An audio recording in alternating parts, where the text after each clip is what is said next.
ನಾರಾಯಣಾಯ ಪರಿಪೂರ್ಣಗುಣಾರ್ಣವಾಯ ವಿಶ್ವೋದಯಸ್ಥಿತಿಲಯೋನ್ನಿಯತಿಪ್ರದಾಯ ಜ್ಞಾನಪ್ರದಾಯ ವಿಬುಧಾಸುರಸೌಖ್ಯದುಃಖಸತ್ಕಾರಣಾಯ ವಿತತಾಯ ನಮೋ ನಮಸ್ತೆ.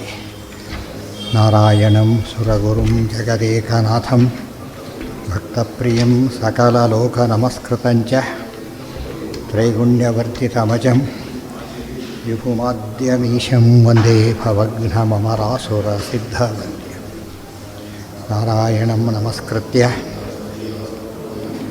ನರಂಚೈವ ನರೋತ್ತಮಂ ದೇವೀಂ ಸರಸ್ವತೀಂ ವ್ಯಾಸಂ ತತೋ ಜಯಮುದೀರಯತೆ. ನಾರಾಯಣಂ ಗುಣೈಃ ಸರ್ವೈರುದೀರ್ಣಂ ದೋಷವರ್ಜಿತಂ ಜ್ಞೇಯಂ ಗಮ್ಯಂ ಗುರುಂಶ್ಚಾಪಿ ನತ್ವಾ ಸೂತ್ರಾರ್ಥ ಉಚ್ಯತೆ. ಅಥಾತೋ ಬ್ರಹ್ಮಜಿಜ್ಞಾಸ ಯಯುಜ್ಯತೆ ವಿಧೀಶಾನ ಶಕ್ರಪೂರ್ವೈಃ ಸದಾ ಮಖೈಃ ರಮಾಪ್ರಣಯಿನೇ ತಸ್ಮೈ ಸರ್ವಯಜ್ಞಭುಜೇ ನಮಃ. ಅದರಲ್ಲಿ ಇಂದ್ರದ್ಯುಮ್ನಾಯನ ಇವ ಏವಾಹಿ ಶಕ್ರಃ ಅಂಥೇಳಿ ಶಕ್ರ ಶಬ್ದವಾಚನಾದ ಪರಮಾತ್ಮ. ಯಾತಕ್ಕೆ? ಶಕ್ತಿರತಿರೂಪತ್ವಾತ್ ಶಕ್ರಃ. ಶತಕ್ರತು ಎಂಬ ಅರ್ಥದಲ್ಲಿ ಶಕ್ರ ಶಬ್ದವಾಚ್ಯತ್ವ ಇಂದ್ರದೇವರಿಗಿದ್ದರೆ, ಈ ಶಕ್ಯತ್ವಾತ್ ಶಕ್ಯರತಿರೂಪತ್ವಾತ್ ಶಕ್ರಃ ಅಂಥೇಳಿ ನಿರುಕ್ತಿಯಿಂದ ವಿಷ್ಣುಪರ ಆಗುತ್ತೆ ಅಂತ ಹೇಳಿ. ರಾಯೇ ವಾಜಾಯ ವಜ್ರಿವಹ ಶವಿಷ್ಠ ವಜ್ರಿವೃನ್ ರುಂಜಸೆ ವಜ್ರಿನ್ ರುಂಜಸೆ ಬ್ರಹ್ಮಿಷ್ಠ ಮಮ್ಮಿಷ್ಠ ವಜ್ರಿನ್ ರುಂಜಸೆ ಆ ಯಾಹಿ ಪಿಬ ಮತ್ಸ್ವ. ರಾಯೇ ವಾಜಾಯ ವಜ್ರಿವಹ ಶವಿಷ್ಠ ವಜ್ರಿನ್ ರುಂಜಸೆ ಮಮ್ಮಿಷ್ಠ ವಜ್ರಿನ್ ರುಂಜಸೆ ಆ ಯಾಹಿ ಪಿಬ ಮತ್ಸ್ವ. ರಾಯೇ ವಿತ್ತಾಯ.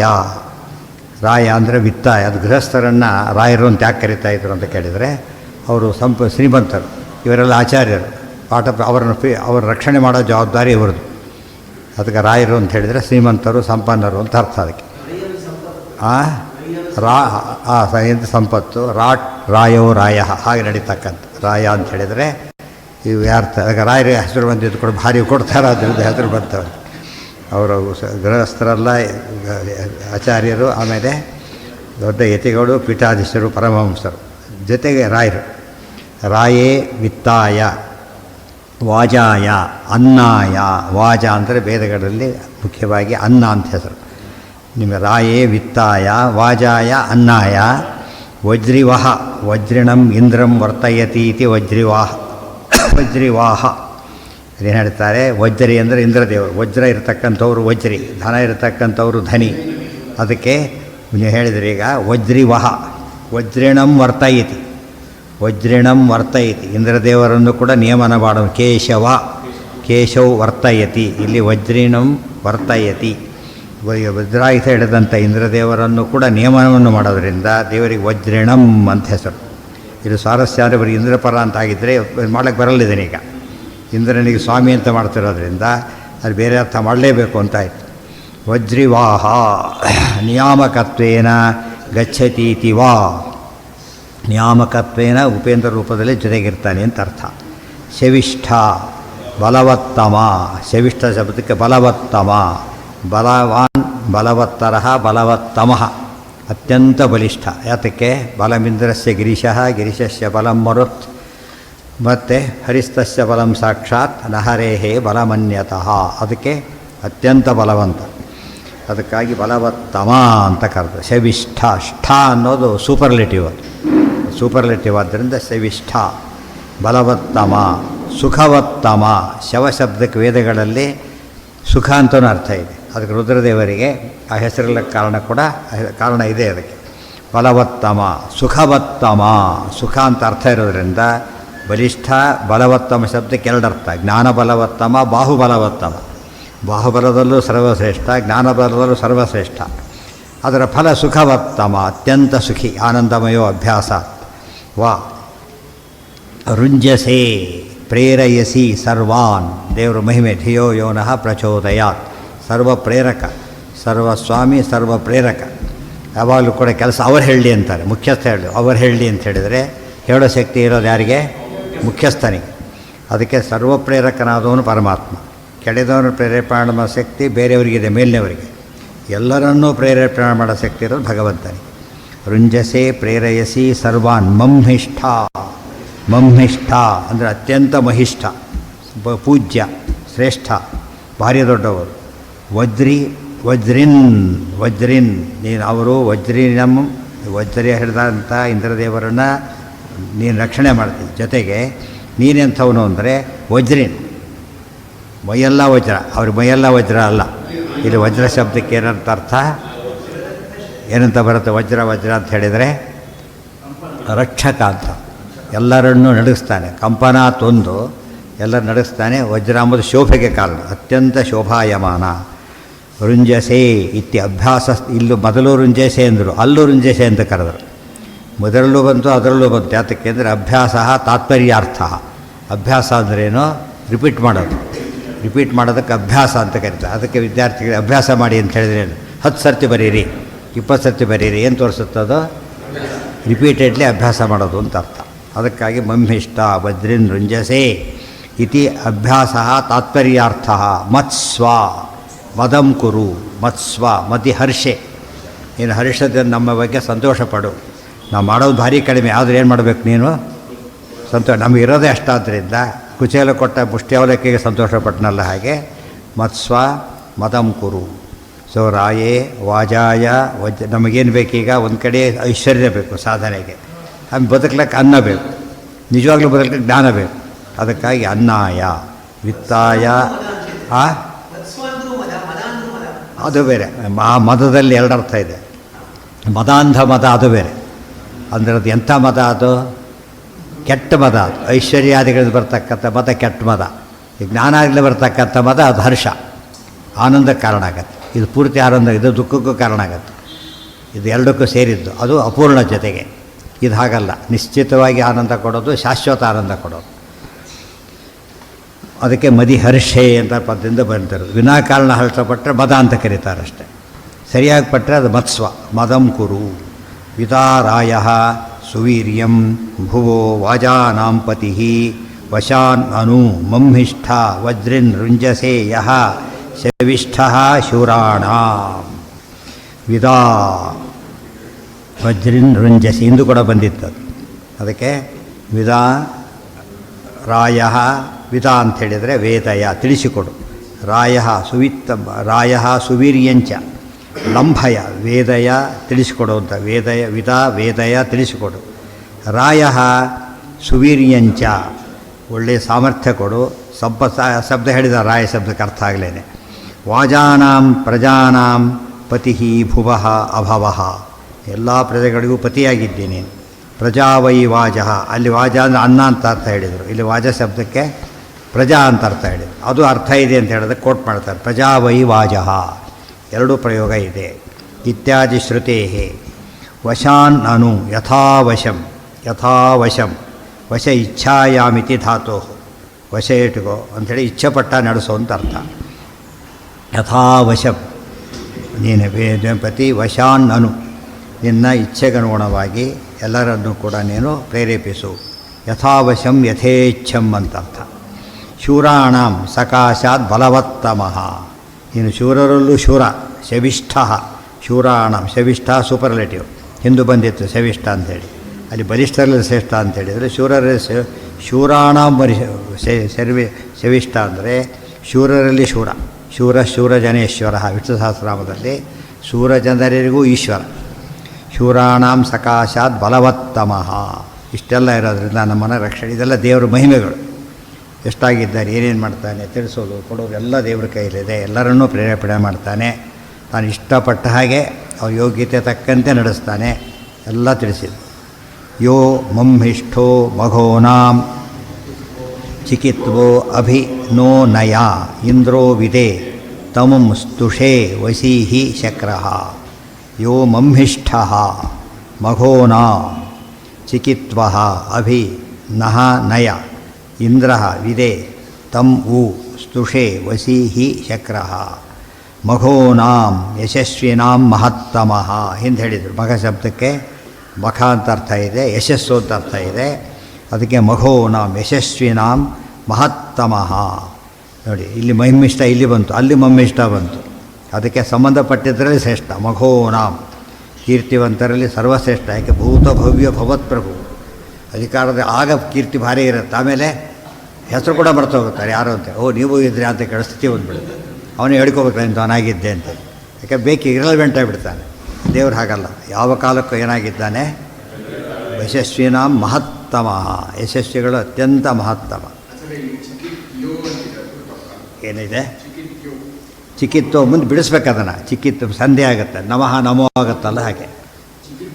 ಚಿಕಿತ್ಯ ಅಲ್ಲ, ಚಿಕಿತ್ವೋ ಹೌದು. ಮಹತ್ ಏನಿದೆ ಬಿಂದು ಹೇಳಿದ್ರಲ್ಲ ಈಗಾಗಲೇ, ಹಿಂದೆ ಬಂತಲ್ಲ ಅದು ಆಯ್ತಲ್ಲ. ಈಗಾಗಲೇ ಏನು ನೋಡ್ತಾ ಇದ್ರಿ? ಪ್ರಜಾನಾಂ ಪತಿಂವಶ ಆಯ್ತಲ್ಲ. ಈಗ ಮಹಿಮಿಷ್ಟ ವಜ್ರಂಜಸೆ ಶವಿಷ್ಟ ಶೂರಾಣಂ ಆಯ್ತಲ್ಲ. ಎಲ್ಲಿ ಬೇರೆ ಕಡೆ ನೋಡ್ತಿದ್ರ ಆಯ್ತದ.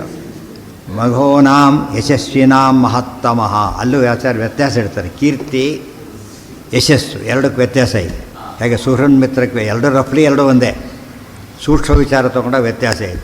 ಕೀರ್ತಿ ಅಂದರೆ ಪ್ರತ್ಯಕ್ಷತ ಸ್ತುತಿ, ಎದುರಿ ಭಾರಿ ಹೊಗಳೋದು, ಅದು ಕೀರ್ತಿ. ಅದು ಆಮೇಲೆ ಬೈಯೋದು, ಅದು ಕೀರ್ತಿ ಅಲ್ಲ.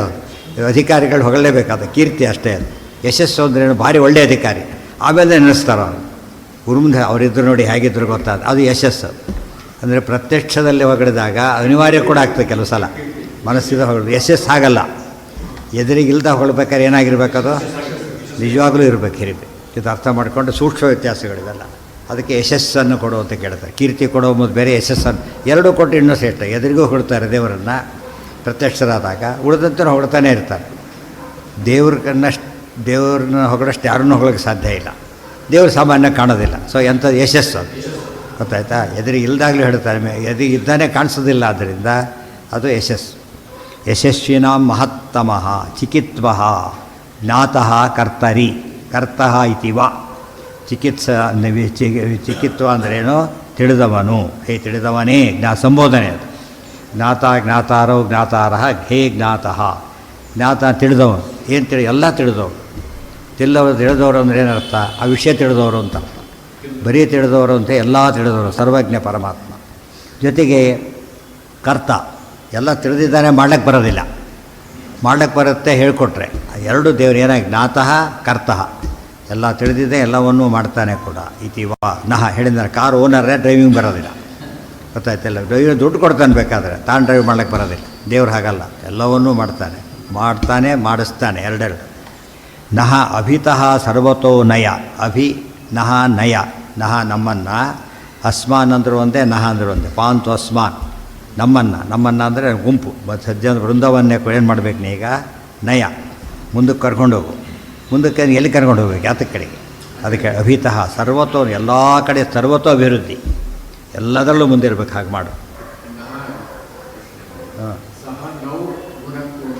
ನೋವು ಇಬ್ಬರಾಗ ನಹ ನೋವು ನಮ್ಮಿಬ್ಬರನ್ನ ಅಲ್ಲಿ ಹೇಳ್ತಿರೋದೇನು? ಸಹನಾವ್ ಅನ್ವತು ಸಹನೋವು ಭುನೋ. ಗುರು ಶಿಷ್ಯರು ನಾವಿಬ್ಬರೂ ಕೂಡ ರಕ್ಷಣೆ ಮಾಡುವಂತ ಅರ್ಥ, ಇಬ್ಬರನ್ನು ಕೂಡ. ಕರ್ತರಿ ನಹ ಅಧಿಪಿತಃ ಸರ್ವತೋ ನಯ. ಸರ್ವತೋ ಅಭಿವೃದ್ಧಿ, ಎಲ್ಲರಿಗೂ ಕೊಡ್ಲಿಕ್ಕೆ ಸಾಧ್ಯ ಇಲ್ಲ ಅದನ್ನು. ಯಾಕೆ? ಅವರಿಗೆ ಒಮ್ಮುಖದಲ್ಲಿ ಅಭಿವೃದ್ಧಿ ಇದ್ದಾಗ ಎಲ್ಲ ಅಭಿವೃದ್ಧಿ ಕೊಡ್ಲಿಕ್ಕೆ ಸಾಧ್ಯ ಇಲ್ಲ. ದೇವರು ಹಾಗಲ್ಲ, ಏನಾಗಿದ್ದಾನೆ? ಸರ್ವಗುಣ ಸಂಪೂರ್ಣನಾದ್ದರಿಂದ ಅಭಿತಃ ನಯ. ನಯ ಅಂದರೆ ಕರ್ಕೊಂಡು ಹೋಗುವಂತ ಅರ್ಥ. ನನಗೆ ಪ್ರಾಪಣೆ, ನೀನು ಪ್ರಾಪಣೆ ಅಂತ ಇರೋದು. ಆಮೇಲೆ ಇಂದ್ರೋ ವಿದೆ ಸಮಸ್ತಂ ವ್ಯಜಾನಾತ್. ಇಂದ್ರೋ ವಿದೆ ಸಮಸ್ತಂ ವ್ಯಜಾನಾತ್ ತಮೇವ ಸ್ತುಷೆ. ಇಂದ್ರನಾಗಿದ್ದೆ, ಸಮಸ್ತವನ್ನು ಬಲ್ಲವನಾಗಿದ್ದೆ, ಅದಕ್ಕೆ ಇಂದ್ರನ್ನೇ ಸ್ತೋತ್ರ ಮಾಡ್ತಾ ಇದ್ದೇನೆ ಹೊರತು ಬೇರೆಯವ್ರನ್ನಲ್ಲ. ಎಲ್ಲ ತಿಳಿದವರಿದ್ದಾಗ ಒಂದು ತಿಳಿದವ್ರ ಹತ್ರ ಯಾರು ಹೋಗೋದಿಲ್ಲ. ತಮೂತಯೇ ಹವಾಮಹೇ ಜೇತಾರಂ ಅಪರಾಜಿತಂ ಸನಃ ಪರ್ಷತ್ ಅತಿ ದ್ವಿಷಃ ಕ್ರತುಚ್ಛಂದ ಋತಂ ಬೃಹತ್. ತಂ ಊತಯೇ ಹವಾಮಹೇ. ತಂ ಊತಯೇ ಹವಾಮಹೇ ಜೇತಾರಂ ಅಪರಾಜಿತಂ ಸಾ ನಃ ಪರ್ಷತ್ ಅತಿ ದ್ವಿಷಃ ಕ್ರತು ಛಂದ ಋತಂ ಬೃಹತ್. ಊತಯೇ ಊತಿದ ರಕ್ಷಣೆಗೋಸ್ಕರವಾಗಿ ಹವಾಮಹೇ ಹೋಮದಿಂದ ಯಜ್ಞಯಾಗಾದಿಗಳಿಂದ ಆರಾಧನೆ ಮಾಡ್ತೇವೆ. ಹವನ ಹೋಮ ಹವನ ಅಂತ ಹೇಳ್ತೀವಲ್ಲ ಹಾಗೆ. ಊತಯೇ ರಕ್ಷಾಯೈ ಮತ್ತು ಯಾವುದಕ್ಕೂ ಅಭಿಪ್ರಾಯ ಸಿದ್ಧಯೇವ ಜೊತೆಗೆ ನಾವು ಅಂದ್ಕೊಂಡಿದ್ದು ನಡಿಬೇಕಲ್ಲ. ಕಾಮೇನ ಮೇ ಕಾಮ ಆಗತ್ತ ಅಂತ ಹೇಳೋ ಹಾಗೆ ಬೈಕೆಲ್ಲ ಈಡೇರಬೇಕು. ಮುಖ್ಯ ಬೈಕುಗಳಂದ್ರೇನು? ಜ್ಞಾನಭಕ್ತಿ ವೈರಾಗ್ಯಗಳೇ.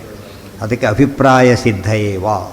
ಸನೋ ಸಹ ನಹ ದ್ವಿಷಃ ಶತ್ರುನ್ ಅತಿಪಾರಯತು.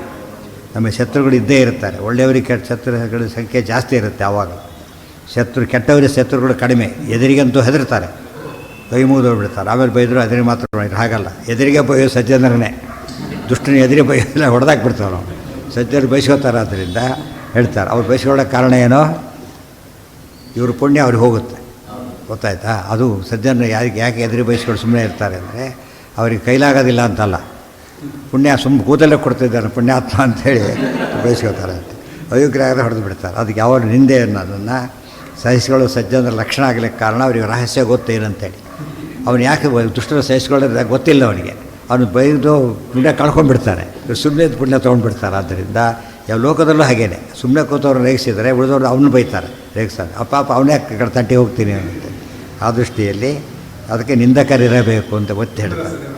ಶತ್ರು ನಿಂದೆ ಮಾಡಿ ನಿಂದಿಸ್ಕೊಂಡ್ರೆ ಅದು ಪುಣ್ಯ ಬರಲ್ಲ.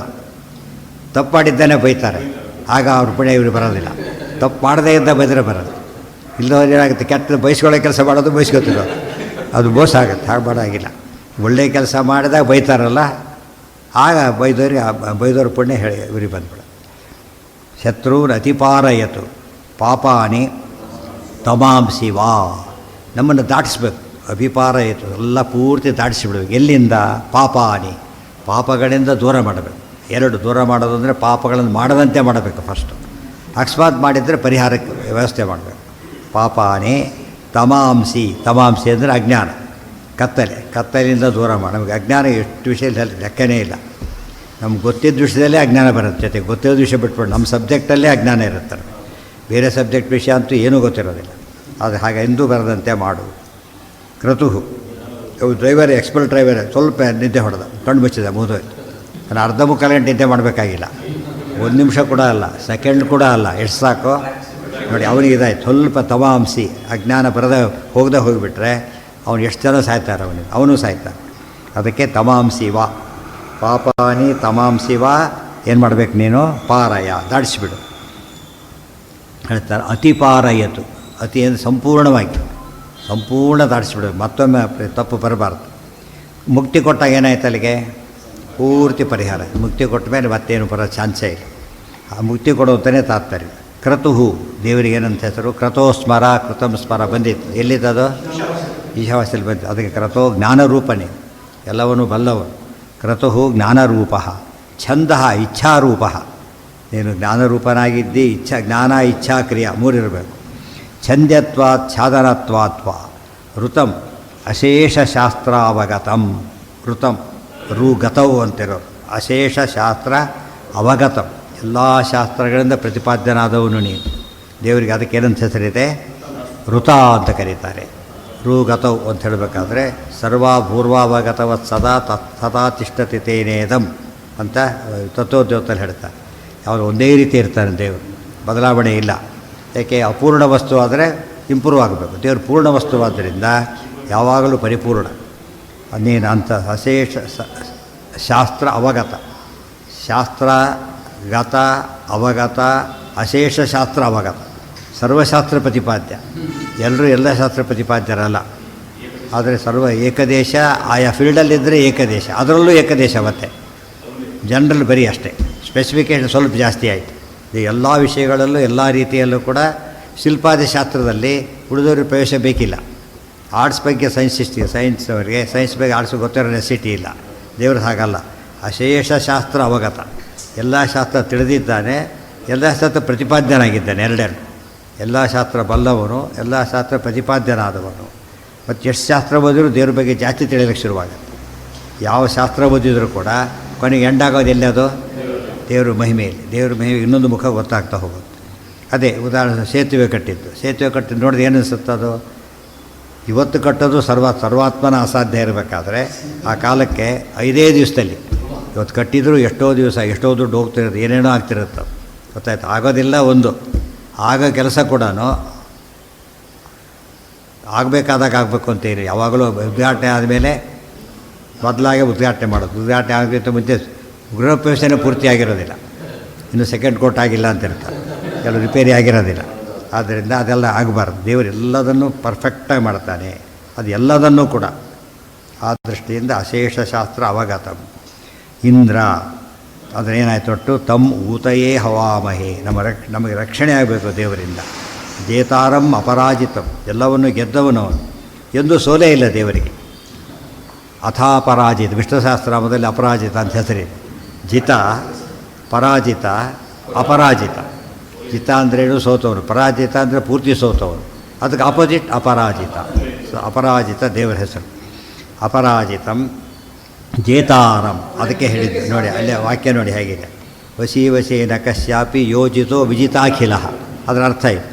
ಯೋಜಿತೋ ವಿಜಿತಾಖಿಲ, ಜೇತಾರ ಜೇತ ಗೆದ್ದವನು ಮತ್ತು ಯಾರಿಗೂ ಸೋಲಿದವನು.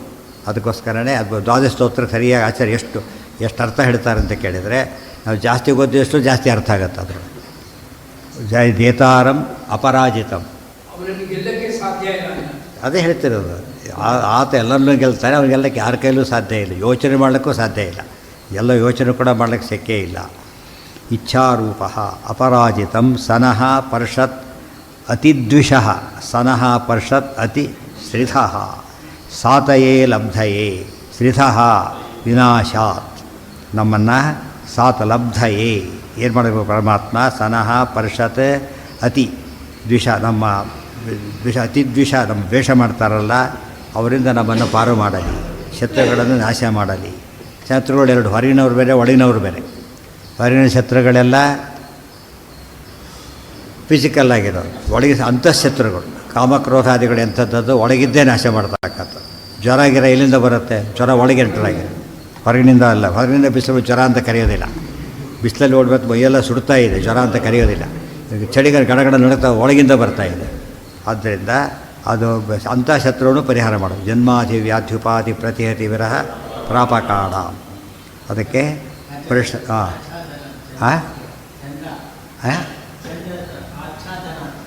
ಆಚೆ ಎಲ್ಲಿದೆ ಆಚ್ಛಾದನ ಅಂತ? ಛಂದ್ಯತ್ವಾತ್ ಛಾದನತ್ವಾತ್, ಅಲ್ಲೇನಿದೆ ಛಂದ್ಯತ್ವಾತ್ ಛಾದನತ್ವಾದ್ವ, ಎರಡರ್ಥ ಇದೆ. ಪರಮಾತ್ಮ ಎಂಥವನು ಅಂದರೆ ಛಂದ, ಇಷ್ಟಪಟ್ಟ ಮಾಡ್ತಾನೆ ಒಂದು. ಅದು ಪ್ಯಾಸಿವಾಗಿ ತೊಗೊಂಡ್ಬಿಟ್ಟಾಗ ಏನಾಗುತ್ತೆ ಗೊತ್ತಾ? ಎಲ್ಲರೂ ಯಾರಿಗೂ ಕಾಣದಂತೆ ಒಳಗಿರ್ತಾನೆ ಗೊತ್ತಾ? ಛನ್ನ ಪ್ರಚ್ಛನ್ನ, ಛನ್ನ ಪ್ರಚ್ಛನ್ನ, ಗುಪ್ತವಾಗಿರ್ತಾನೆ, ಗೂಢವಾಗಿರ್ತಾನೆ, ತನ್ನ ಮಹಿಮೆಯ ತೋರಗೊಡ ಜಗಕ್ಕೆ. ಅಷ್ಟೆಲ್ಲ ಮಹಿಮೆ ಇದೆ, ಆದರೆ ಕಣ್ಣಿಗೆ ಕಾಣೋದೇ ಇಲ್ಲ. ಸೂರ್ಯ ಬೆಳಕು ಕೊಡ್ತಾನೆ, ಕಾಣಿಸ್ತಾನೆ, ಇವತ್ತು ಬೆಳಕು ಕೊಟ್ಟು ಕಾಣಿಸ್ತಾನೆ. ಆದರೆ ದೇವರು ಬೆಳಕು ಕೊಡ್ತಾನೆ, ತಾನು ಕೊಟ್ಟರೆ ಅದರೊಳಗೆ ದೇವರು ಸೂರ್ಯನೊಳಗಿದ್ದು ಬೆಳಕು ಕೊಡ್ತಾನೆ. ಸೂರ್ಯ ಕಂಡ್ರೂ ಒಳಗಿರೋ ದೇವರು ಕಾಣೋದಿಲ್ಲ, ದೇವ್ರ ಮಹಿಮೆ. ಅಲ್ಲಿ ಬೇರೆ ಛಂದಸ್ಸು ಅಂದ್ರೆ ಅರ್ಥ ಏನಾಗ? ಒಂದು ಇಚ್ಛೆ, ಈ ರೀತಿ ಇಷ್ಟೇ ಬರಬೇಕು ಅಕ್ಷರಗಳು ಅಂತ ಮನಸ್ಸು ಮಾಡೋದ್ರಿಂದ ಅದಕ್ಕೆ ಛಂದಸ್ಸು ಅಂತದ್ದು. ಮತ್ತು ಇಷ್ಟಪಟ್ಟ ಬರೆಯೋಗಿಲ್ಲ, ಅದು ಹೀಗಿರಬೇಕು ಅಂತಲೇ ಇಷ್ಟ ವಿಧಿಸಿಬಿಟ್ಟು ಹೀಗಿರಬೇಕು. ಅದು ಛಂದಸ್ಸಾಗಬೇಕಾದ್ರೆ ಇಷ್ಟು ಅಕ್ಷರ ಇರಬೇಕು, ಇಷ್ಟು ಪಾದ ಇರಬೇಕು. ಗಾಯತ್ರಿ 3 ಪಾದಗಳು, ಸಾಮಾನ್ಯ 4 ಪಾದ ಇರುತ್ತೆ. ಒಂದೊಂದು ಪಾದ ಎಷ್ಟೆಷ್ಟು ಅಕ್ಷರ ಇರಬೇಕು ಆ ಛಂದಸ್ಸಾಗಬೇಕಾದ್ರೆ. ಇವನು ಇಷ್ಟಪಟ್ಟ ಬರೆಯೋಗಿಲ್ಲ, ವಿಧಿಸಿದಾಗ ಮಾಡಬೇಕು. ಎಲ್ಲಿ ಬೇಕಾದ್ರೆ ನಿಲ್ಲಿಸು, ಇಲ್ಲೇ ನಿಲ್ಲಿಸು, ಹೇಗೋ ಅದು ಹಾಗೆ. ಛಂದಸ್ಸು ಎಲ್ಲಿ ಬೇಕಾದ್ರೆ ನಿಲ್ಸಕ್ಕೆ ಬರೋಲ್ಲ, ಅಲ್ಲಲ್ಲೇ ಸ್ಟಾಪ್ ಮಾಡಬೇಕಲ್ಲ. ಇಂದ್ರ ಧನಸ್ಯ ಸಾತಯೇ ಹವಾಮಹೇ ಚೇತಾರಂ ಅಪರಾಜಿತಂ ಸನಃ. ನೋಡಿ, ಸಾತೈ ಅಂದರೆ ಲಬ್ಧೈ, ಧನ ಬೇಕು. ಹಿಂದೆ ಹೇಳಿಬಿಡ್ತಾರೆ ಯಾವ ಧನ? ಜ್ಞಾನಧನ ಬೇಕು, ಈ ಧನ ಬೇಕು, ವಿಶೇಷವಾಗಿ ಮೋಕ್ಷ ಅನ್ನೋ ಧನ ಬೇಕು. ಅದೆಲ್ಲ ಯಾವ್ಯಾವ ಹಂತಲ್ಲಿ ಏನು ಕೊಡಬೇಕು ಅದನ್ನು ಕೊಡು. ಪರಿಷದ ನಮ್ಮ ಅತಿ ದ್ವೇಷಗಳಿದ್ದಾರಲ್ಲ ಅವರಿಂದ ಪಾರು ಮಾಡು, ಮತ್ತು ನಮಗೆ ಎಲ್ಲ ರೀತಿಯಲ್ಲೂ ನೀನು ಲಭಿಸು, ಮತ್ತು ವಿನಾಶದಿಂದ ಕಾಪಾಡು. ಶ್ರಿಧಃ ವಿನಾಶದಿಂದ ಕಾಪಾಡು. ಪೂರ್ವಸ್ಯ ಯತ್ತೇ ಅದ್ರಿವಃ ಸುಮ್ನ ಆಧೇಹಿ ನೋ ಬಸೋ. ಏನಾಗಿದೆ? ಆಯ್ತಲ್ಲ, ಶ್ರಿಧಃ ಆಯ್ತಲ್ಲ, ವಿನಾಶಾತ್, ನಾಶವಾಗದಂತೆ ಕಾಪಾಡು. ಪೂರ್ವಸ್ಯ ಯತ್ತೇ ಅದ್ರಿವಃ ಸುಮ್ನ ಆಧೇಹಿ ನೋ ಬಸೋ. ಪೂರ್ತಿ ಶವಿಷ್ಠ ಶಶ್ಯತ ಈಶೇಹಿ ಶಕ್ರಃ ಪೂರ್ವಸ್ಯ ಅನಾದೇಹೆ ಪೂರ್ವಸ್ಯ ಅನಾದೇಹೆ ಮತ್ತು ಸತಃ ತೇ ಸಕಾಶಾತ್ ಯತ್ ಸುಮ್ನಂ ಸುಖಂ ತಸ್ಮಿನ್ನ ಆಧೇಹಿ ನಮ್ಮ ಅನಾದಿಕಾಲದ ಸುಖ ಸ್ವರೂಪದಲ್ಲೇ ಇದೆ, ಅದು ಅಭಿವ್ಯಕ್ತಿಗೊಳಿಸು ಅಂತೇಳಿ ಸ್ವರೂಪದಲ್ಲೇ ಇದೆ, ಅಭಿವ್ಯಕ್ತಿಗೊಳಿಸು. ಪೂರ್ವಸ್ಯ ಪೂರ್ವ ಅಂದ್ರೇನು? ಪೂರ್ವ ಹೋಗ್ತಿರೋದು ವಾಪಸ್ ಹೋಗ್ತಿರೋದು ಎಲ್ಲಿಗಾಗುತ್ತದು? ಅನಾದಿ ಅಂತ. ಪೂರ್ವ ಅಂತ ಹೋದಾಗ ಅನಾದಿ. ಪೂರ್ವಸ್ಯ ಯತ್ ತೇ ಅದ್ರಿವಃ ಸುಮ್ನ ಆಧೇಹಿ ನೋ ವಸೋ. ನಮ್ಮ ದೊಡ್ಡ ಸಂಪತ್ತು ಅಂದರೆ ಆನಂದವೇ ಸಂಪತ್ತು. ಸುಖವಾಗಿದ್ದ ಅದಕ್ಕಿಂತ ಸಂಪತ್ತು ಎಲ್ಲ ಇದೆ, ಸುಖ ಒಂದಿಲ್ಲ. ಎಲ್ಲ ಇಟ್ಕೊಂಡಿದ್ದಾನೆ, ಸುಖ ಇಲ್ಲ. ಅವನು ಏನೂ ಇಲ್ಲ, ಸುಖವಾಗಿದ್ದಾನೆ. ರೈಕೋರ್ ಕಥೆ ಬರುತ್ತಲ್ಲ, ಏನೂ ಇಲ್ಲ. ಇದು ಅರ್ಥ ಮಾಡಿಕೊಂಡ್ರೆ ಅಲ್ಟಿಮೇಟ್. ನಮಗೆ ಎಂಡೇ ಸಿಕ್ಕಾಗ ಉಳಿದು ಬೇಕಾಗಿಲ್ಲ. ಪೂರ್ವಸ್ಯ ಯತ್ತೇ ಅದ್ರಿವಃ ಸುಮ್ನ ಆಧೇಹಿ ನೋಬಸೋ ಪೂತಿ ಶವಿಷ್ಠ ಶಶ್ಯತ ಈಶೇಹಿ ಶಕ್ರಃ ಅನಾದೇಹೇ ಸತಃ ತೇ ಸಕಾಶಾತ್ ಯತ್ ಸುಮ್ನಂ ಸುಖಂ ತಸ್ಮಿನ್ನ ಆಧಿ, ಅದನ್ನು ನಮಗೆ ಕೊಡು. ಮತ್ತು ತವ ಪೂರ್ತಿ ಶಶ್ಯತೆ. ಯಾರು ಕೇಳಿದ್ವಿ? ಪೂರ್ತಿ ಇರೋದರಿಂದ. ಪೂರ್ತಿ ಶಬ್ದಕ್ಕೆ ಎರಡು ಅರ್ಥ. ಒಂದು ಅನಾದಿ ಕಾಲದಿಂದ ಇದೆ, ಅನಾದಿ ಅಭಿವ್ಯಕ್ತವೇ ಆಗಿದೆ. ಜೀವನಿಗಿದ್ದರೂ ಕೂಡ ಅಭಿವ್ಯಕ್ತ ಆಗೋದು ಪೂರ್ತಿ ಮೋಕ್ಷದಲ್ಲಿ. ಜ್ಞಾನ ಬಂದಮೇಲೆ ಒಂದು ಸ್ಟೇಜಲ್ಲಿ ರಿಲೀಸ್ ಆಗುತ್ತೆ, ಫುಲ್ ರಿಲೀಸ್ ಆಗೋದಿಲ್ಲ. ಜ್ಞಾನದಿಂದ ಸುಖ ಬರುತ್ತೆ ನಮಗೆ. ಅಪ್ರೋಷ್ಟ ಜ್ಞಾನ ಬಂದಾಗಂತೂ ಭಾರಿ ಸುಖ ಬರುತ್ತೆ. ಇಷ್ಟಾದರೂ 100% ಅಲ್ಲ. ಯಾವಾಗ ಬರುತ್ತೆ ಅದು? ಮುಕ್ತಿಗೆ ಹೋದಾಗಲೇ ಬರೋದು. ಅಲ್ಲಿಗಿಂತ ಸ್ವಲ್ಪ ಕವರಿಂಗ್ ಇದ್ದೇ ಇರುತ್ತೆ. ಅದಕ್ಕೋಸ್ಕರನೇ ಅಂಥ ಸುಖವನ್ನು ಅನಾದಿ ಕಾಲದಿಂದ ಹೊಂದಿದ್ದಿ. ಅತಿ ಪರಿಪೂರ್ಣ. ಸ್ವಲ್ಪ ಹೆಚ್ಚಾಗ್ತಾ ಹೋಗೋದಲ್ಲ, ಜ್ಞಾನ ಹೆಚ್ಚಾಗ್ತಾ ಹೋಗೋದಲ್ಲ. ದೇವರು ಯಾವಾಗಲೂ ಸರ್ವಜ್ಞ, ಓದಿ ಸರ್ವಜ್ಞ ಅಲ್ಲ, ಯಾವಾಗಲೂ ಸರ್ವಜ್ಞ, ಯಾವಾಗಲೂ ಸುಖಿ. ಅದಕ್ಕೆ ನೀನು ನಮ್ಮಲ್ಲಿರತಕ್ಕಂಥ ಜ್ಞಾನ ಆನಂದ ಅಭಿವ್ಯಕ್ತಿಗೊಳಿಸು ಅಂತ ಪ್ರಾರ್ಥನೆ ಮಾಡ್ತಾರೆ. ತವ ಎಷ್ಟೋ ಸರಿಯಾಗಿ ಬರೆದಿದ್ದೇವೆ ನೋಡಿ, ತಿಳಿದವ್ರನ್ನ ಕೇಳ್ತಾರಲ್ಲ, ಹಾಗೆ ಅವರಷ್ಟು ಇವನೇ ತಿಳಿದಿಲ್ಲ, ಅದು ಬರೆದಷ್ಟು ಸರಿ ಇರಬೇಕು ಅಂತ ಹೇಳೋದಕ್ಕೆ ಅವ್ರು ಹೇಳಬೇಕು. ಆ ರೀತಿಯಲ್ಲಿ ನಮ್ಮ ಸುಖವನ್ನು ಅಭಿವ್ಯಕ್ತಿ ಮಾಡಿಕೊಡು. ನೂನಂ ತಂ ನವ್ಯಂ ಧನ್ಯಸೆ ಪ್ರಭೋ ಜನಸ್ಯ ವೃದ್ರಹನ್ ಸಮನ್ನೇಷು ಬ್ರವಾವಹೈ ಶೂರೋ ಯೋ ಗೋಷು ಗಚ್ಚತಿ ಸಖಾಂ ಸುಸೇವೋ ಅದ್ವಯಾಹ. ನೂನಂ ತಂ ನವ್ಯಂ ಸನ್ಯಸೆ ಪ್ರಭೋ ಜನಸ್ಯ ವೃತ್ರಹನ್. ನೋಡಿ, ವೃತ್ರಹನ್ ಬಂತು, ಮತ್ತೆ ಇಂದ್ರ ಹೇಳಬೇಕು. ಇಷ್ಟೊತ್ತಾಗಿದೆ ಅದರೊಳಗೆ. ವೃತ್ರ ಅಂದ್ರೇನು? ಅಜ್ಞಾನ. ಅದು ನಾಶ ಮಾಡೋದು ನೀನೇ. ಆ ವೃತ್ರಾಸುರನ್ನು ಕೊಲ್ಲೋದಕ್ಕೆ ಇಂದ್ರದೇವರಿಗೆ ಭಾರಿ ಕಷ್ಟ, ಕೊನೆಗೆ ಕೊಂದರು. ದೇವರಿಗೆ ಹಾಗಲ್ಲ. ಸೂರ್ಯ ಇಡೀ ಜಗತ್ತಿನ ತುಂಬ ಕತ್ತಲಿದೆ, ಬರೀ ಕೈಲಿ ಬರ್ತಾನೆ, ತೊಗೊಂಡು ಬರೋದಿಲ್ಲ. ಏನು ಬರ್ತಿರ್ಲಿಕ್ಕೆ ಏನಾಗತ್ತಾಗಲೇ ಅರುಣೋದಯ ಕಾಲಕ್ಕೆ ಶುರುವಾಗತ್ತಾಗ, ಆಮೇಲೆ ಪೂರ್ತಿ ಕಳೆದು ಬಿಡ್ತಾನೆ ಒಬ್ಬ ಸೂರ್ಯ. ಮತ್ತೆ ನೀನು ಅಂಥವನಾದ್ದರಿಂದ ವೃತ್ರಹನ್. ಎಲ್ಲರ ಅಜ್ಞಾನ ಕಡಿಬೇಕು, ಎಲ್ಲ ಅಜ್ಞಾನ ಕಡಿಬೇಕು. 20 ಚರ 30 ಚರ 40 ಚರ ಬ್ಯಾಚ್ ಮುಗೀತು, 100 ರೂಪಾಯಿ ಪಾಠ ಮಾಡೋಕ್ಕೆ ಸಾಧ್ಯ ಆಗೋದಿಲ್ಲ. ಇದು ಹಾಗಲ್ಲ. ಹೇಗಿದು ಸರ್ವರಿಗೂ ಸರ್ವದಾ ಸರ್ವಕಾಲಕ್ಕೂ ಪರಿಪೂರ್ಣವಾಗಿ ಎಲ್ಲ ವಿಷಯದಲ್ಲೂ ಕೂಡ ಅಜ್ಞಾನ ಕಳೆದು ಜ್ಞಾನ ಕೊಡ್ತಕ್ಕಂಥವು. ಇದು ದೇವರ ದೊಡ್ಡ ಮಹಿಮೆ. ಅದಕ್ಕಾಗಿ ಹಾಗೆ ಮಾಡು ಅಂತ ಕೇಳಿ. ನೂನಂ ತಮ್ಮ ನವ್ಯಂ ಸನ್ಯಸೆ ಪ್ರಭೋ ಜನಸ್ಯ ವೃತ್ರಹನ್ ಸಮನ್ಯೇಷು ಬ್ರವಾವಹೈ ಶೂರೋ ಯೋ ಗೋಷು ಗಚ್ಚತಿ ಸಖ ಸುಸೇವೋ ಅದ್ವಯಾಹ. ತನ್ನವ್ಯಂ ಸ್ತುತ್ಯಂ. ನವ್ಯ ಶಬ್ದಕ್ಕೇನಿಲ್ಲಿ ಸ್ತುತ್ಯ ಅಂತ ಅರ್ಥ. ಯಾರು ನೀನು? ಒಂದೇ ವಂದ್ಯಂ ಸದಾನಂದ. ವಂದ್ಯಂ ಅಂದರೆ ಸ್ತುತ್ಯಂ ಅಂತ ಅರ್ಥ. ಯಾಕೆ? ವಧು ಅಭಿವಾದನೆ ಸ್ತುತ್ಯೋ ಅಂತಿರೋದು. ಪರಮಾತ್ಮ ಸ್ತುತ್ಯ, ವಂದ್ಯ, ಇದೆಲ್ಲ ಹೇಳ್ತಾರಲ್ಲ ಹಾಗೆ. ತನ್ನವ್ಯಂ ಸ್ತುತ್ಯಂ ಬ್ರಹ್ಮ ತತ್ ಸಮ್ಯಕ್. ಬ್ರಹ್ಮ ಸತ್ಯದ ಸದಾ ವಂದ್ಯನಾದಂಥ ಬ್ರಹ್ಮ ನೀನು ಪರಮಾತ್ಮ. ತತ್ ಸಮ್ಯಕ್ ಹೃದಯ ಸನ್ಯಾಸೆ. ಇಲ್ಲಿ ನೋಡಿ, ಇಲ್ಲಿದೆ, ಸನ್ಯಾಸ ಮುಂದಿದೆ, ಸೇರಿಸ್ಕೋಬೇಕಾದ್ರೆ ವೇದಗಳ ವೈಶಿಷ್ಟ್ಯ. ಅಲ್ಲಿ ಉಪಸರ್ಗ ಒಂದು ಕಡೆ ಇರ್ತದೆ, ಕ್ರಿಯಾಪದ ಒಂದು ಕಡೆ ಇರುತ್ತೆ. ಅದು ಸೇರಿಸ್ಕೋಬೇಕಾದ್ರೆ ಹೇಳಲಿಲ್ಲ. ಪತ್ರದ ಹೇಗೆ ಜಾಯಿನ್ ಮಾಡ್ಕೋಬೇಕು. ಸನ್ಯಾಸೆ ತತ್ ಸಮ್ಯಕ್ ಹೃದಯ ಸನ್ಯಾಸೆ. ಅದನ್ನು ಸರಿಯಾಗಿ ನಮ್ಮ ಹೃದಯದಲ್ಲಿ ಧರಿಸಿಬಿಡು. ಅಭಿವ್ಯಕ್ತಿ. ಎಲ್ಲ ದೇವರು ಕಂಡ್ರೆ ನಮಗೆ ಮೋಕ್ಷ ಸಿಗೋದಿಲ್ಲ. ಎಲ್ಲಿ ಸಿಗಬೇಕು? ಬಿಂಬರೂಪೇನೇ ನೋಡು. ಬಿಂಬರೂಪ ಇರೋದೆಲ್ಲಿ? ಹೃದಯದಲ್ಲಿ. ಸೊ ಹೃದಯದಲ್ಲೇ ನೋಡಬೇಕು ದೇವರನ್ನು. ಯೋ ವೇದ ನಿಹಿತಂ ಗುಹಾಯಾಮ್. ಅದನ್ನು ಅಪರೋಕ್ಷ ಜ್ಞಾನ ಅಂತ ಕರೆಯೋದು. ತತ್ಸಮ್ಯಕ್ ಹೃದಯ ಸನ್ಯಾಸೆ. ಆ ರೀತಿ ನೆಲೆಸಿದ್ದಿ ನಮಗೆ ಅಭಿವ್ಯಕ್ತಿ ಮಾಡಿಕೊಡು. ಜನಸ್ಯ ಉಪದೇಶೇನ ತ್ವತ್ಸ್ವರೂಪೇಶು ತ್ವಂಚ ಅಹಂ ಚ ಸಂಭ್ರಮಾವಹೈ. ನಾವೇನು ಮಾಡ್ತೇವೆ? ನೋಡಿ ಮತ್ತೆ ಇಲ್ಲಿ ಪ್ರಭಾವ ಇಲ್ಲಿದೆ, ಇಲ್ಲಿದೆ. ಸಂಪ್ರಭಾವಹೈ ಸೇರಿಸ್ಕೋಬೇಕಂತ ಒಟ್ಟಿಗೆ ಮಾಡಿಕೊಂಡು. ಜನಸ್ಯ ಉಪದೇಶೇನ ತ್ವಸ್ವರೂಪೇಶು ತ್ವಂ ಚ ಅಹಂಚ ಸಂಭ್ರವಾವಹೈ. ಅವರವರ ಸ್ವರೂಪಗಳಲ್ಲಿ ಪರಮಾತ್ಮ ಇದ್ದಾನೆ ಅಂಥೇಳಿ ಹೇಳಬೇಕಾದ್ರೆ ಉಪದೇಶವನ್ನು ಮಾಡ್ತಾರೆ. ನೀನು ಎಲ್ಲರಿಗೂ ತಿಳಿಸ್ಕೊಟ್ಟಿದ್ದಿ, ನಾವು ಮುಂದಿನವರಿಗೆ ತಿಳಿಸ್ಕೊಡ್ತೇವೆ.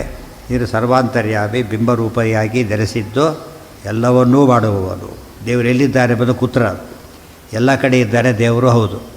ಆದರೆ ಉಪಾಸನೆ ಮಾಡೋಕ್ಕೆ ಎಲ್ಲಿ ಮಾಡಬೇಕು? ಎಲ್ಲ ಕಡೆಯೂ ಮಾಡಬೇಕು. ವಿಶೇಷವಾಗಿ ಎಲ್ಲಿ ಮಾಡಬೇಕು ಅಂದರೆ ಇದು ಪಾಠ ಪ್ರವಚನಾದಿ ಮಾಡಬೇಕಾದ್ರೆ ಹೊರಗಿನ ಜ್ಞಾನ ಎಲ್ಲ ಬರ್ತದೆ. ಧ್ಯಾನಕ್ಕೆ ಕೂತಾಗ ಒಳಗಿನ ಗೊತ್ತಾಗ್ತದೆ. ಅದಕ್ಕೆ ಧ್ಯಾನ ಪ್ರವಚನಕ್ಕೆ ಅದೊಂದು ಕಾರಣ. ಧ್ಯಾನಕ್ಕೆ ಎದುರಿಗೆ ಯಾರು ಕಣ್ಣು ತೆಗೆದ್ರೆ ಧ್ಯಾನ ಆಗೋದಿಲ್ಲ, ಕಣ್ಣು ಮುಚ್ಚಬೇಕಾದ್ರೆ ಅವು ಒಳಗಿಂದ ಕಾಣಿಸ್ತದೆ. ಪಾಠ ಕಣ್ಣು ಮುಚ್ಕೊಂಡ್ಬಿಟ್ರೆ ಎಲ್ಲ ಮಾಡ್ಲಿಕ್ಕಾಗಲ್ಲ. ಅದಕ್ಕೋಸ್ಕರ ತೆಗಿಬೇಕು. ಅದೆಲ್ಲ ಎಲ್ಲ ಕಡೆ ನೋಡೋಕ್ಕೆ ಬರುತ್ತೆ, ಎಲ್ಲ ಕಡೆ ನೋಡಬೇಕು. ಇದು ಒಳಗೆ ನೋಡಬೇಕು. ಎರಡು ದಿವಸ ಅತಿ ಸೂಕ್ಷ್ಮವಾಗಿದ್ದಾಗ ಇಲ್ಲಿ ಕಾಣಿಸ್ತಾರೆ, ವಿಶಾಲವಾಗಿದ್ದಾಗ ಅಲ್ಲಿ ಕಾಣಿಸ್ತಾರೆ. ಆ ರೀತಿಯಲ್ಲಿ ನೀನು ಇದ್ದಿ ನಮಗೆ ತಿಳಿಸ್ಕೊಡು. ಗೋಷು ಜ್ಞಾನೇಶು ಗಚ್ಚತಿ ಜ್ಞಾನ ವಿಷಯೋ ಭವತಿ. ಏನು ಮಾಡಿದ್ರು ದೇವರು ಕಾಣೋದಿಲ್ಲ, ಜ್ಞಾನ ಕಾರ್ಯದಿಂದ ಕಾಣುತ್ತಾ. ಅದಕ್ಕೆ ಬೇರೆ ಎಷ್ಟೇ ಕೆಲಸ ಮಾಡಿದರೂ ಕೂಡ ಎಲ್ಲಿ ಎಂಡಾಗಬೇಕು? ಫಸ್ಟ್ ಅದು ಎಂಡಾಗದೆ ಹೋದರೆ ಅದಿಷ್ಟು ವೇಸ್ಟ್ ಇದ್ದಾಗ. ದಾನತೀರ್ಥ ತಪೋಯಜ್ಞ ಪೂರ್ವಾಹ ಸರ್ವೇಪಿ ಸರ್ವದಾ ಅಂಗಾರಿ ಹರಿಸೇವಾಯ ಭಕ್ತಿ ಸ್ವೇಕಾಭಿಮುಕ್ತೆ. ಅಂಗಗಳಷ್ಟೇ. ವಿದ್ಯಾರ್ಥಿ ಪುಸ್ತಕ ಕೊಡಿಸಿದ್ರು, ಇಲ್ಲ ಜಾಗ ಕೊಟ್ಟರು, ಊಟ ಹಾಕಿದರು, ಟೇಬಲ್ ಚೇರ್ ಕೊಟ್ಟರು, ಎಲ್ಲ ಕೊಟ್ಟರು, ಅವ್ರು ಓದಲೇ ಇಲ್ಲ, ಏನು ಉಪಯೋಗ? ಅದು ಯಾವಾಗ ಉಪಯೋಗ? ಅದು ಒಂದು ಉಪಯೋಗ ಮಾಡಿಕೊಂಡಾಗ. ಅವನು ಆಟ ಆಡೋಕ್ಕೆ ಕಳಿಸಿದ್ರು, ಅದು ಫಸ್ಟ್ ರ್ಯಾಂಕ್ ಬಂದು ಎಲ್ಲದೂ ಸಾರ್ಥಕ. ಏನೇನು ಮಾಡಿರ್ತಾನೆ ಎಲ್ಲ ಕೂಡ ಎಂಡಾಯ್ತು. ಮಾಡದೆ ಹೋದರೆ ಎಲ್ಲ ವೇಸ್ಟ್. ಎಲ್ಲಿದ್ದು ವೇಸ್ಟ್ ಆಯಿತು ಅವರಿಗೆ? ಪ್ರತಿಯೊಂದು ವೇಸ್ಟೇ. ಅವ್ರು ಊಟ ಮಾಡಿದ್ದು ದೊಡ್ಡ ಆ ಸ್ಥಿತಿ ಬಂದುಬಿಡ್ತಾರೆ. ಅದು ಪ್ರತಿಯೊಂದು ಎಲ್ಲಿಗೆ ಲಿಂಕ್ ಆಗಬೇಕು ಅಂದರೆ ಜ್ಞಾನಕ್ಕೆ ಲಿಂಕ್ ಆಗಬೇಕು. ಇವತ್ತು ಆ ಕಾನ್ಸೆಪ್ಟ್ ಹೋಯಿತು. ಉತ್ಸವಕ್ಕೆ ಲಿಂಕ್ ಮಾಡಿಬಿಡ್ತಾರೆ. ಉತ್ಸವಕ್ಕೆ ಅರ್ಥ ಬರೋದು ಜ್ಞಾನ ಇದ್ದರೆ. ಬೇಕಾದ್ರೆ ಗೊಂಬೆ ಪೂಜೆ ಮಾಡಿದಾಗ ಆಗುತ್ತೆ, ಅಷ್ಟು ಹಾಗಾಗಬಾರ್ದು. ಅದಕ್ಕೆ ಅದು ಹಿಂದಿನೆಲ್ಲ ಹೇಳ್ತಾ ಇರಬೇಕು. ಏನ ಎಷ್ಟು ಸರ್ತಿ ಬೇಕಾದ್ರೆ ಆವರ್ತನೆ ಮಾಡಿ. ಅದಕ್ಕೆ ಬೇರೆ ಕಡೆ ಇದ್ದಾಗ ಸ್ಪೆಷಲ್ ಅದು. ಇಲ್ಲಿ ಉಪ್ಪು ಬೇರೆ ಬಳಸಿರ್ತಾರೆ, ಇಲ್ಲಿರುತ್ತೆ ಒಂದು ಇದು ಎರಡಕ್ಕೆ ಸೇರ್ಸೋಕ್ಕೆ ಬರುತ್ತೆ ಇಲ್ಲ ಅದನ್ನು, ಗೊತ್ತಾಯ್ತಾ? ಅದಕ್ಕೆ ಆವರ್ತನೆ ಮಾಡ್ಕೊಳ್ಳೋದು. ಅದು ಕೂಡಿಸ್ಬಿಟ್ಟಾಗ ಆ ರೀತಿ ಬರೋದಿಲ್ಲ. ಉಪ್ಪು ಹಾಕಿಬಿಟ್ಟಿದ್ದಾರೆ, ಒಂದು ಕಡೆ ಜಾಸ್ತಿ ಉಪ್ಪು ಹಾಕಿದ್ದಾರೆ, ಒಂದಕ್ಕೆ ಹಾಕಿಲ್ಲ. ಇದ್ರ ಸೇರಿದ ಅದಕ್ಕೆ ಬರೋದು ಸೇರ್ಸೋಕ್ಕೆ. ಓಪನ್ ಆಗಿ ಟ್ರೈನ್ ಮಾಡ್ಬೋದು, ಎಲ್ಲಿ ಬೇಕಾದ್ರೆ ಸೇರಿಸ್ಬೋದು, ಅಲ್ಲೇ ಬಿಡ್ಬೋದು. ಬೇಕಾದ್ರೆ ಅಲ್ಲಿಟ್ಟು ಅದಕ್ಕೂ ಅರ್ಥ ಹೇಳ್ಬೋದು, ಸಪ್ರೇಟಾಗಿ ಅರ್ಥನೂ ಹೇಳ್ಬೋದು. ಇಷ್ಟು ಮೂರು ಕೆಲಸ ಮಾಡುತ್ತೆ. ಅದಕ್ಕೆ ವೈದಿಕ ಸಾಹಿತ್ಯದ ವ್ಯಾಪ್ತಿ ಅದಕ್ಕೆ ದೊಡ್ಡದಾಗೋದು. ಭ್ರವಾವಹಿ ಸಂಭ್ರವಾಹಿ. ಅಲ್ಲಿ ಸೇರಿಸಿ ಇಲ್ಲೂ ಸೇರಿಸಿ ಅಂತಲೇ ಹೇಳ್ತೇವೆ ನಾವು. ಅಂದರೆ ದೇವರ ಹೆಸರು. ಅಕಾಯ ಪ್ರವಿ ಸಂಭೂಮ ಸಂಬಂಧ ದೇವರ ಹೆಸರು. ಹಾಗೆ ಹೇಳ್ತೇವೆ, ಚೆನ್ನಾಗಿ ಹೇಳ್ತೇವೆ. ಜ್ಞಾನೇಶು ಗಚ್ಚತಿ ಜ್ಞಾನ ವಿಷಯೋ ಭವತಿ ಸುಸೇವ ಸುಸುಖ. ಜ್ಞಾನಕ್ಕೆ ಪಾತ್ರ ದೇವರು ಕಾಣ್ತಾನೆ ಆದ್ದರಿಂದ ಎಲ್ಲಿಗೆ ಉಪಯೋಗಿಸ್ಬೇಕು? ಯಾವಾಗ ಕಣ್ಣು ಯಾವ ಕಡೆಗೆ ಇರಬೇಕು? ದೇವ್ರ ಕಡೆಯೇ ಇರಬೇಕು ಯಾವಾಗ. ಸೊ ಜ್ಞಾನ ಸ್ವಲ್ಪ ಡಿಲೀಟ್ ಮಾಡಿಕೊಂಡ್ರು ಕೂಡ ಏನಾಯ್ತು ಅಲ್ಲಿಗೆ? ಯಾವ ಸಾಧನೆ ಅದಿಷ್ಟು ವೇಸ್ಟ್. ಯಾವ ಕಾಲಕ್ಕೂ ಜ್ಞಾನ ಸರ್ವಂ ಕರ್ಮ ಅಖಿಲಂ ಪಾರ್ಥ ಜ್ಞಾನೇ ಪರಿಸಮಾಪ್ಯತೆ. ಜ್ಞಾನಕ್ಕೆ ಲಿಂಕ್ ಆಗದೆ ಹೋದು ಎಲ್ಲ ಸೂಪರ್ ಡಿಲಕ್ಸ್ ಬೋಗಿಗಳು ವ್ಯಂಜನೇ ಇಲ್ಲ. ಮತ್ತು ಸೂಪರ್ ಡಿಲಕ್ಸ್ ಅಲ್ಲೂ ಸಾಲಿದೆ, ಎಲ್ಲ ಅಲ್ಲೇ ಬಿದ್ದಿದೆ. ಲಿಂಕ್ ಇರಬೇಕಲ್ಲ. ಅದು ನಿಲ್ಲದೆ ಹೋದರೆ ತೀರಾ ಸಾಮಾನ್ಯ ಬೋಗಿ ಲಿಂಕ್ ಆಯಿತು, ಹೊರಟುಬಿಡ್ತಾರೆ. ಇದು ಸೂಪರ್ ಬೋಗಿ ಏನು ಉಪಯೋಗ ಇಲ್ಲ. ಕೋಟಿಗಟ್ಟಲೆ ದಾನ ಮಾಡ್ತಾರೆ ಬೇಕಾದ್ರೆ. ಆದರೆ ಜ್ಞಾನ ಇಲ್ಲ, ಹೋಯ್ತು, ಏನು ಅರ್ಥ ಇಲ್ಲ.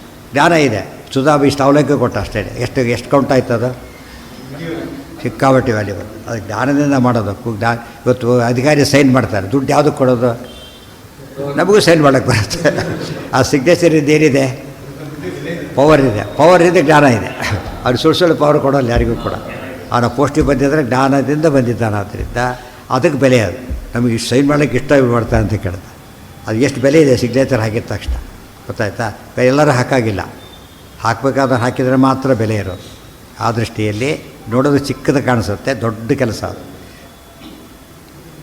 ಜ್ಞಾನ ವಿಷಯೋ ಭವತಿ ಸುಸುಖ ಸಮಾಧಿಕರಹಿತ. ಮುಂದೆ ಅದ್ವಯ ಅಂತಿದೆ. ಅದ್ವಯ ಅಂದರೆ ಅದ್ವಿತೀಯ. ಸಮಾಧಿಕರಹಿತ ಸುಸೇವ ಅತ್ಯಂತ ಸುಖಿ. ಅದ್ವಯ. ನಾವು ದೇವರನ್ನ ಯಾತಕ್ಕೆ ಕೇಳಿ ಹಾರಿ ಪ್ರಾರ್ಥನೆ ಮಾಡ್ತೀವಿ ಮತ್ತೆ ಅಂದರೆ ದೇವರಿಗೆ ಏನು ಆಗಬೇಕಾಗಿಲ್ಲ ನಮ್ಮಿಂದ ದೇವರಿಗೆ ಆಯಿತು ಅಂತ ತಿಳ್ಕೊಂಡ್ಬಿಟ್ರೆ ದೇವ್ರ ಬಗ್ಗೆ ತಿಳ್ಕೊಂಡಾಗ ಆಗಲಿಲ್ಲ, ಗೊತ್ತಾಯ್ತಾ? ಇವತ್ತು ನಮ್ಮಿಂದ ಆಕಾಶ ದೊಡ್ಡದಾಗಿ ಕಾಣಿಸುತ್ತೆ ಅಂತೇಳಿ ಅರ್ಥನೇ ಅದಕ್ಕೀಗ ಇರೋದೇ. ಅದಕ್ಕಿಂತ ದೊಡ್ಡ ಯೋಚನೆ ಮಾಡಲಿಕ್ಕೂ ಬರೋದಿಲ್ಲ ಅಂತ ಅಲ್ಲಿ ಇದ್ದೇವೆ ಹೊರತು ನಮಗೆ ಅದು ಬೆಳೆಸೋ ಶಕ್ತಿ ಯಾರಿಗೂ ಇಲ್ಲ. ಯಾಕೆಂದರೆ ಅದು ಬೆಳೆಯೋ ವಸ್ತುವೇ ಅಲ್ಲ. ದೇವ್ರ ಬಗ್ಗೆ ಒಂದು ಕಾನ್ಸೆಪ್ಟ್ ಯಾವಾಗಲೂ ಇರಬೇಕು. ದೇವರಿಗೆ ಭಾರಿ ಉಪಕಾರ ಮಾಡ್ತೇವೆ ನಾವು ಅಂತ ಭಾವನೆ ಬರಬಾರ್ದು. ಸವಾಧಿಕರಹಿತ ಅದ್ವಯ, ಸಮರಹಿತ ಅಧಿಕರಹಿತ. ಇಲ್ಲಿ ಬಂದಿದೆ ಲಕ್ಷ್ಮೀಕಾಂತ ಸಮಂತತೋಪಿ ಕಲಯನ್ ನೈವೇಶಿತುಸ್ತೆ ಸಮಂ ಪಶ್ಯಾತ್. ಸಮ ಯಾರೂ ಇಲ್ಲ. ಉತ್ತಮ ವಸ್ತು ದೂರತರತೋ ಅಪಾಸ್ತವ. ಸಮನೇ ಇಲ್ಲ ಅಂದಮೇಲೆ ಉತ್ತಮ ಇಲ್ಲಿಂದ ಬರ್ತಾನೆ. ಆದ್ದರಿಂದ ಸಮಾಧಿಕರಹಿತ. ನ ತತ್ಸಮೋಸ್ತಿ ಅಭ್ಯಧಿಕ ಕುತೋನ್ಯ, ಅರ್ಜುನನ ಮಾತದು ವಿಶ್ವರೂಪ ದರ್ಶನಾದಾಗ. ನ ತತ್ಸಮಃ, ಇನ್ನು ಅನ್ಯ ಅಧಿಕ ಇಲ್ಲಿರ್ತಾನೆ, ಸಮನೇ ಇಲ್ಲ, ಅಧಿಕ ಇಲ್ಲಿರಲಿಕ್ಕೆ ಸಾಧ್ಯ ಇದೆ. ಸಮಾಧಿಕರಹಿತೋ ಅದ್ವಯ. ಅಲ್ಲಿಗೆ ನಾಳೆ